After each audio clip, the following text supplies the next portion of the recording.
যে বহু মুক্তিযোদ্ধাকে পরিকল্পিতভাবে হত্যা করা হয়েছে।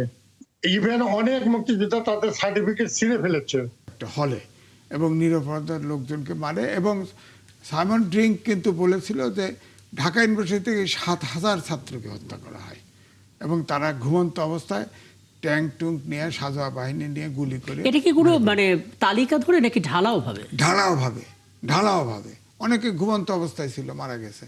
হ্যাঁ, তো এই জন্যই এটা রিপোর্ট, এটাতে জানা ছিল না, আওয়ামী লীগের লিডারশিপ পুরোটাই জানতো। আচ্ছা। এবং এটা তো বই আছে এখনো। তাহলে তারা কেন গোপন করলো? গোপন করেন, এটা প্রকাশ্যই হয়েছে আলোচনা, সবাই জানে। আচ্ছা। সবাই জানে এটা গোপন ছিল না। তখনকার সময় যারা মোটামুটি সিনিয়র মানে এই জায়গাটা একটু পরিষ্কার করবেন, মানে তারপর আমি হয়তো এখানে মিজানুর রহমান খান আছেন, সাইফুল হক আছেন, তাদের কাছে জানার চেষ্টা করবো এই জিনিসটা যদি ছোট করে পরিষ্কার করেন। একদিকে ইয়াহিয়া খানের সঙ্গে ভুট্টোর সঙ্গে আলোচনা চলছে, অন্যদিকে কেন এরকম? প্রথম দিকে অনুমান করা হয় যে তখন তো পূর্ব পাকিস্তানের সিট আমরা মেজরিটি পেয়ে গেছি বাংলাদেশ।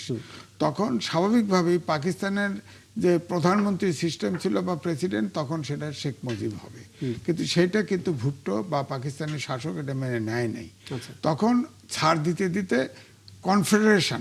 কনফেডারেশনেও প্রধান থাকবে ভুট্টো এবং প্রাদেশিক প্রধান হবে শেখ মুজিব। এই জায়গায় আন্ডারস্ট্যান্ডিং হয় নাই। ভুট্টো এহিয়া প্লেনে চলে গেছে এবং বিদেশি সেরাটনে যে সাংবাদিকরা ছিল তাদেরকেও করাচিতে পাঠিয়ে দিয়েছে প্লেনে বুক করে। এরপরেই 25 তারিখে ক্র্যাকডাউনটা হলো, যেটাকে অপারেশন সার্চলাইট করা হয় বলা হয়।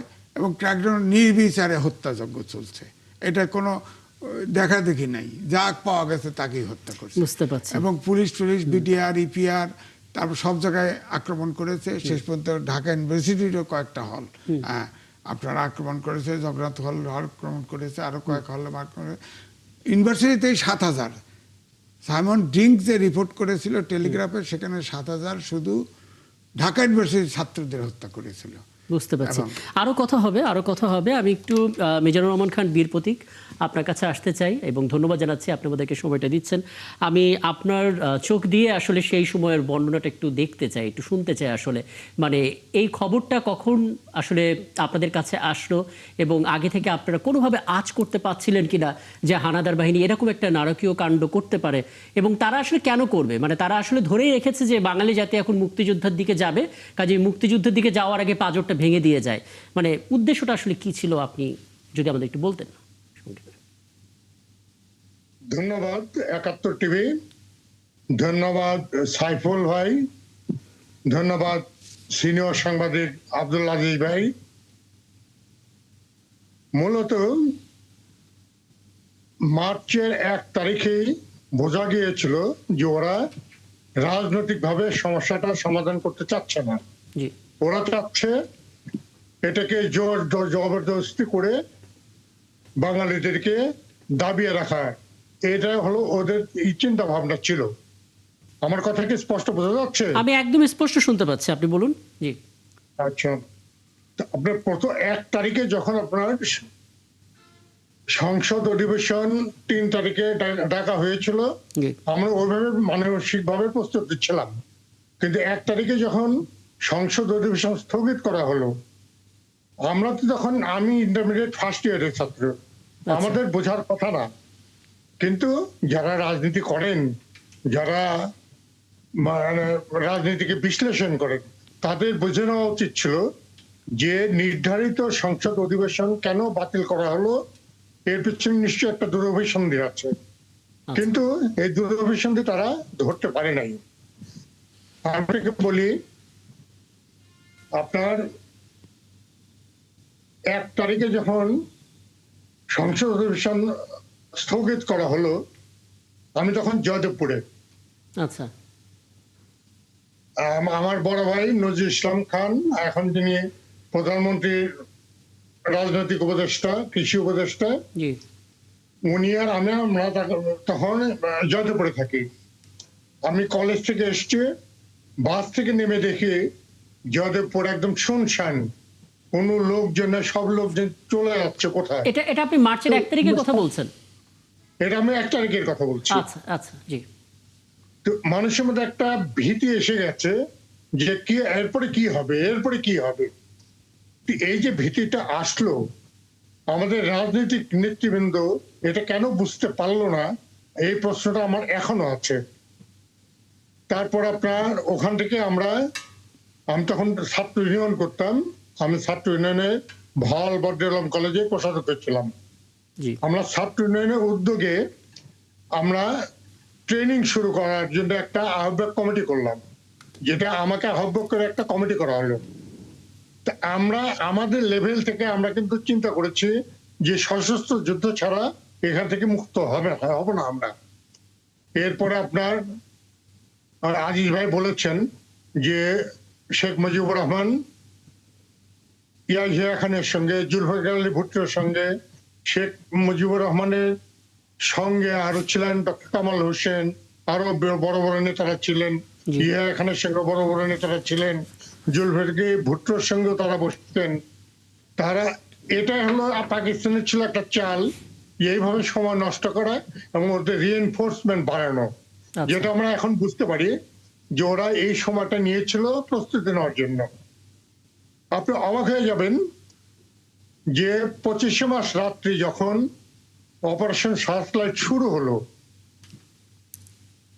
আমরা কেন আগে কিছুই বুঝতে পারলাম না। আমরা এত বড় একটা রাজনৈতিক দল, এত ঝানো ঝানো রাজনৈতিক নেতাবিদ, তারা কেন বুঝতে পারলো না যে এরা সময় নষ্ট করছে, ওরা আমাদেরকে অপ্রস্তুত অবস্থায় রেখে ওরা আক্রমণ করবে। যেটা আমরা ফলাফল ভোগ করেছি। সাংবাদিক ভাই বলেছেন যে ঢাকা ইউনিভার্সিটিতে 7,000 স্টুডেন্ট মারা গেছে। আজিজ ভাই একটা কথা ভুলে গেছেন বলতে, পিলখানাতে একই সময় আক্রমণ করা হয়েছিল, বহু বাঙালি বিডিআর সদস্যকে মারা হয়েছে। রাজাবাগ পুলিশ লাইনে আক্রমণ করে বহু বাঙালি পুলিশকে মেরে ফেলা হয়েছে। রিক্সাওয়ালাকে গুলি করে মারা হয়েছে। এই পরিকল্পনা তারা আগে থেকেই করেছে যে কোন কোন জায়গায় তারা আসলে এই হত্যাকাণ্ডগুলো চালাবে। নিশ্চয়ই তারা পরিকল্পনা করেছিল এটা, কিন্তু আমরা কেন বুঝতে পারলাম না? আমার প্রশ্ন এটাই তো একটা বড় প্রশ্ন। জি, আপনি দেখেন আমাদের এতগুলো জীবন দিতে হলো, খুবই সাধারণ লোকজন জীবন দিয়েছে। আপনি একটা খোঁজে বের করেন যে একদিন বড় কোনো নেতা মারা গেছে কিনা, মারা যায় নাই। খুব সাধারণ লোকরা মারা গেছে, রিক্সাওয়ালা, ছাত্র, বিডিআর, তৎকালীন ইপিআর, পুলিশ, আনসার, এরাই মারা গেছে। আমরা সাধারণ ছাত্ররা মারা গিয়েছি। এই যে এখন আপনার মাথায় যে প্রশ্নটা এলো যে আমাদের এত বড় বড় রাজনৈতিক নেতারা তারা আসলে আগে থেকে আজ করতে পারলো না যুদ্ধকালীন সময়ে, মানে 25শে মার্চের ঘটনার পর এই প্রশ্নগুলো তখন আপনাদের মধ্যে এসেছিল বা আপনারা করেছিলেন সেটা?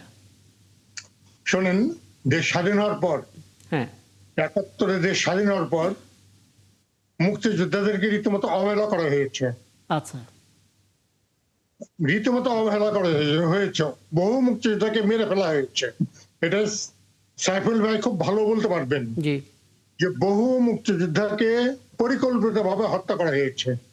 ইভেন অনেক মুক্তিযোদ্ধা তাদের সার্টিফিকেট ছিঁড়ে ফেলেছে।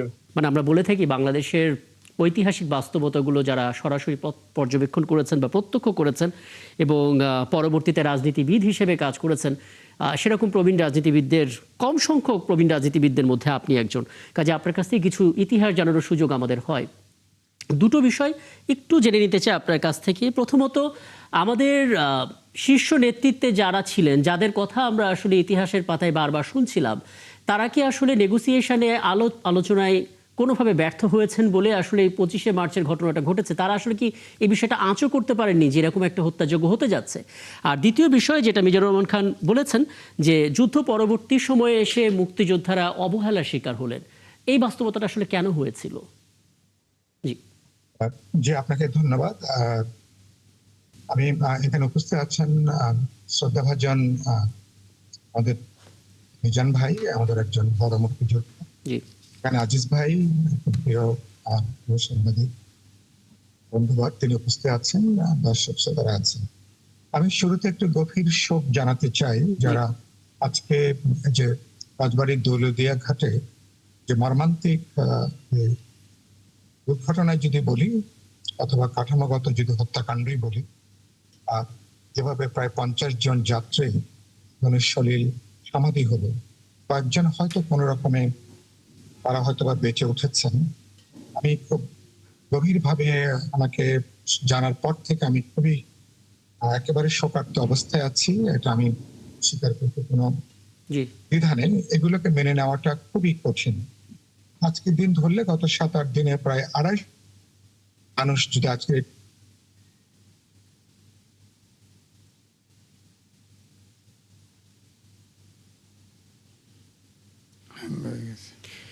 খুব সম্ভবত সংযোগটা ঘটনা, হ্যাঁ, এবং এটাকে একটা অগ্রাধিকারের মধ্যে আনাটা খুব জরুরি।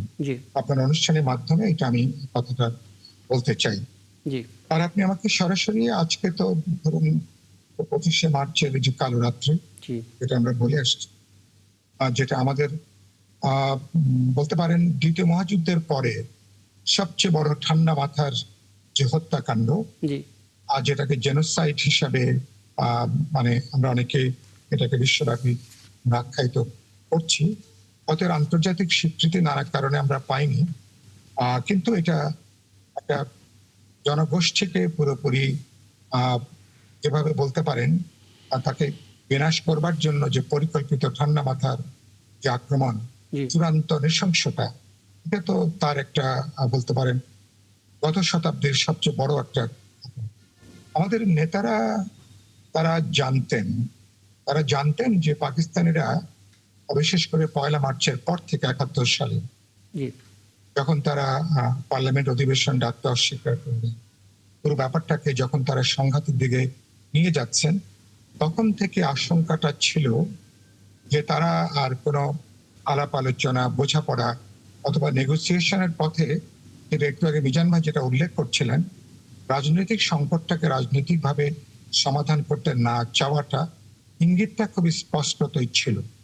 এবং পাকিস্তান থেকে মিলিটারি ডিপ্লয়মেন্ট যে পরবর্তী একেবারে 24-25 তারিখ পর্যন্ত যে ডিপ্লয়মেন্টটা হয়েছে, এই তথ্য কিন্তু আমাদের আওয়ামী লীগের নেতৃবৃন্দ সহ গুরুত্বপূর্ণ অন্যান্য তখন ভাসানী ন্যাপ সহ অন্যান্য নেতৃবৃন্দের কাছে এই তথ্যগুলো কিন্তু তখন কিন্তু ছিল। কিছু কিছু মিডিয়াও এই তথ্যগুলো মানে খুব ফ্রন্ট লাইনে না হলেও কিন্তু তথ্যগুলো মোটামুটি আসছিল। হঠাৎ করে এত ডিপ্লয়মেন্টটা বাড়ছে কেন? নেতৃবৃন্দ জানতেন, কিন্তু যেটা বলে না যে তারা তখনও পর্যন্ত তারা আশাবাদী ছিলেন যে পাকিস্তানি ইয়াহিয়া খান বা অথবা ভুট্টো সাহেব তাদের সঙ্গে আলাপ আলোচনা করে হয়তো তারা তাদেরকে একটা চাপের মুখে রাজি করাতে পারবেন। এর মধ্যে ধরেন 2 তারিখে ঢাকা বিশ্ববিদ্যালয়ে আসম আব্দুর রব তিনি পতাকা উত্তোলন করলেন। 3 তারিখে শাহজাহান সিরাজ তিনি স্বাধীনতার যে সনদ তিনি পাঠ করলেন। 7 তারিখে রেসকোর্স ময়দানে বঙ্গবন্ধু শেখ মুজিবুর রহমানের ঐতিহাসিক যে ভাষণ, ফলে বাঙালি জাতি গোষ্ঠীর এক ধরনের মুক্তিযুদ্ধকে সামনে রেখে এটা যে শান্তিপূর্ণ পথে যে হবে না, একটা আমাদেরকে প্রতিরোধের এক ধরনের আমাদের স্বাধীনতা সংগ্রামের মধ্য দিয়ে যেতে হবে, মানুষ কিন্তু জায়গাটাকে বুঝে গিয়েছিল। একটু আগে বললেন না মিজান ভাই, ছাত্র ইউনিয়ন থেকে শুরু করে, আমি তখন বিপ্লবী ছাত্র ইউনিয়ন করি, এবং আমাদের নানা পর্যায়ের এবং এমনকি ছাত্রলীগেরও একটা অংশ, নানা অংশ তাদের কিন্তু এক ধরনের প্রস্তুতি ঢাকা বিশ্ববিদ্যালয়ের হলগুলো থেকে শুরু করে বিভিন্ন গুরুত্বপূর্ণ শিক্ষা প্রতিষ্ঠানে মুক্তিযুদ্ধ তখনই প্রস্তুতির জায়গাটা ছিল। কিন্তু তখনও তারা আশাবাদী ছিলেন, কিন্তু পাকিস্তানিদের সততা, তাদের যে প্রতারণা এই পর্যায়ে নেবে, সম্ভবত তার পুরো পিকচারটা তারা হয়তো ধরতে পারেননি, বুঝতে পারেননি।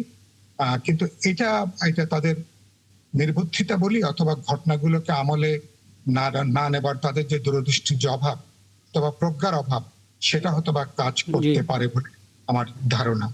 আর পরে আপনি যেটা বললেন, এখানে যে হত্যাকাণ্ডটা আমি একটু যোগ করি না, এবার 25শে মার্চের হত্যাকাণ্ডটা সুনির্দিষ্টভাবে ঢাকা বিশ্ববিদ্যালয় কেন্দ্র করে হয়েছে সবচেয়ে বেশি, বিশেষ করে ইকবাল হল, বিশেষ করে জগন্নাথ হল কেন্দ্র করে। যুক্ত করতে পারেন দুটো।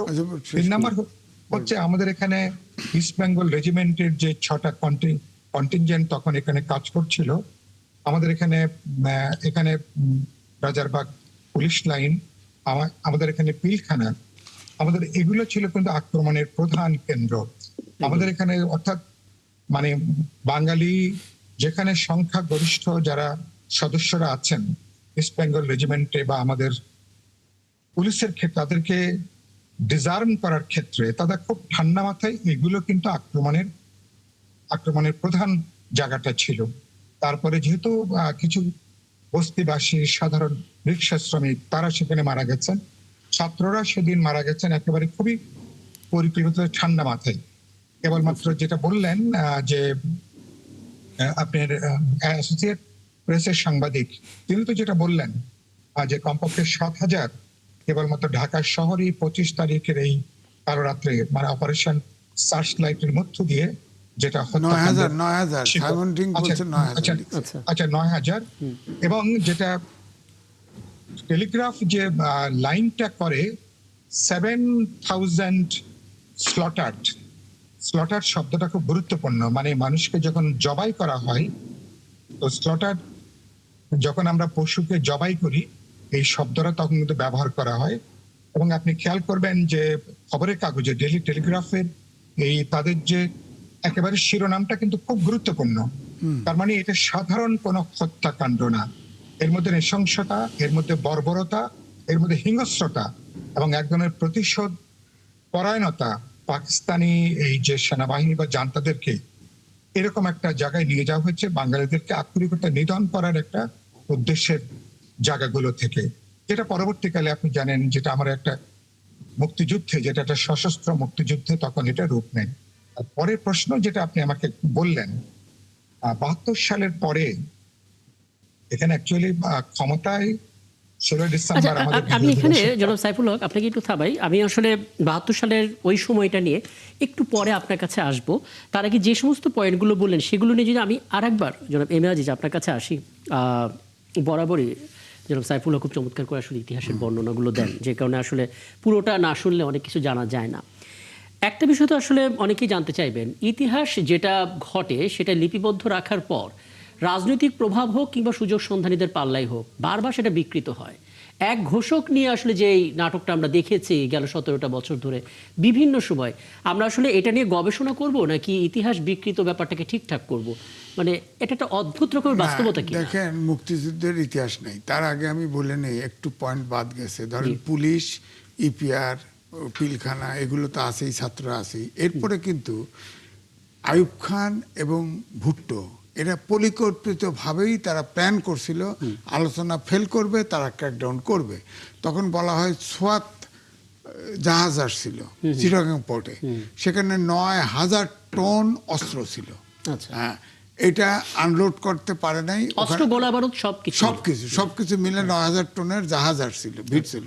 কিন্তু সেটা কিন্তু দেখা গেল যে তখন মেজর জিয়াকে ওটাকে আনলোড করতে পাঠানো হলো জানজোয়া পাকিস্তানের। কি 71 মার্চের ঘটনা নাকি তার আগে? না, একই সাথে আসছে কিন্তু ওইটা আনলোড হয়নি। ওর পরে তো পুরো যুদ্ধ নেমে গেল। ওখানে যারা কর্মচারী ছিল বা শ্রমিক ছিল তারা কিন্তু ওটা আনলোড করে নাই। তখন মেজর জিয়াকে পাঠানো হয়েছে। 2 জন সৈনিক এসে তাকে বলা হলো যে আপনাদের বাঙালি সোলজারদেরকে এখানে আটক করা হবে অথবা হত্যা করা হবে। তখন তিনি ঘোষণা দিলেন উই রিভোল্ট, এইটা শুরু হলো। এবং তিনি তখন সেফটির জন্য কর্ণফুলী পার দিয়ে ওপারে যা শেল্টার নিলেন। হ্যাঁ, তারপরে কিন্তু ওই সোয়াত জাহাজ পরে কি হয়েছে এটা কিন্তু ইতিহাস বলে না আর, কিন্তু ওটা আনলোড করা হয় নাই। এবং তিনি ওখান থেকে এসে ওই সোয়াত জাহাজে ওইটা না করে রিভোল্ট করে আসে যে জানজুয়ার সহ পাকিস্তানি যে আর্মি তাদেরকে বন্দি করে। হ্যাঁ, জিয়াউর রহমান বন্দি করে তারা স্ট্র্যাটেজিক কারণে আপনার কর্ণফুলীর ওপারে যায় অবস্থান নেয় এবং ট্রেন্স কাটে এবং ওখান থেকেই কিন্তু আসলে ৭৭ যুদ্ধটা সরে যায়।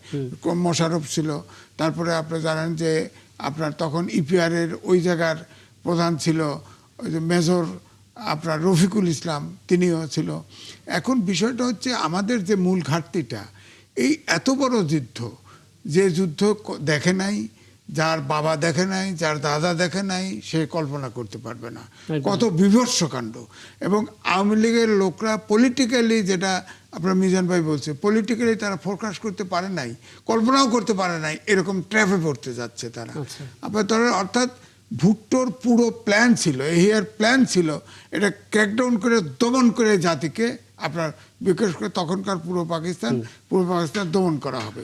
কিন্তু আপনি দেখেন এই জন্য যুদ্ধে কিন্তু একজন এমএনএ থেকে শুরু করে, তখন এমএনএ বলা হতো, এমপি না, আওয়ামী লীগের কোনো একজন এমপি এমএনএ কোনো নেতা কিন্তু হত্যা নেই, তাদের কোনো সন্তান কিন্তু মৃত্যুবরণ করে নাই, সব সাধারণ পরিবারের সন্তানরা কিন্তু যুদ্ধে। আচ্ছা, এখানে কি টার্গেটটা তারা সাধারণ মানুষকে করেছে বলে হত্যাকাণ্ড শেখানো হয়নি, নাকি নেতারা আসলে জানতেন বলে নিজেরা নিজেদেরকে সেফ জোনে রেখেছেন বলে? না, নেতারা তখন আমার কাছে মনে হয় এটা তো কল্পনা, যে এই যে এহিয়া এবং বঙ্গবন্ধুর যে বৈঠক, এবং এরপরে 3 দিন বৈঠক করার পরে যখন আওয়ামী লীগের লিডারশিপ আর এহিয়ার একটা টিম আলোচনা করলো, আলোচনা করতে করতে যখন তারা এই যে এর আগে যে পার্লামেন্ট আপনার বাতিল করলো, এর থেকেই তো আসলে ফুসে উঠলো বাঙালি। তখন কিন্তু তারা চেষ্টা করছে, বঙ্গবন্ধু চেষ্টা করছে পাকিস্তানের প্রধানমন্ত্রী হওয়ার, এইটাই নেগোশিয়েট করতে, শেষে ছাড় দিয়ে, যেটা ইতিহাস ডক্টর কামাল হোসেনের কেন মুক্তিযুদ্ধ অনিবার্য হয়ে হলো, তখন তারা কনফেডারেশন করতে চাইছে, এটা বইতে লেখা আছে। কনফেডারেশনও আপনার ভুট্টো কোনোভাবেই এবং এহিয়া কোনোভাবেই এই বাঙালিদেরকে লিডারশিপ দিবে না।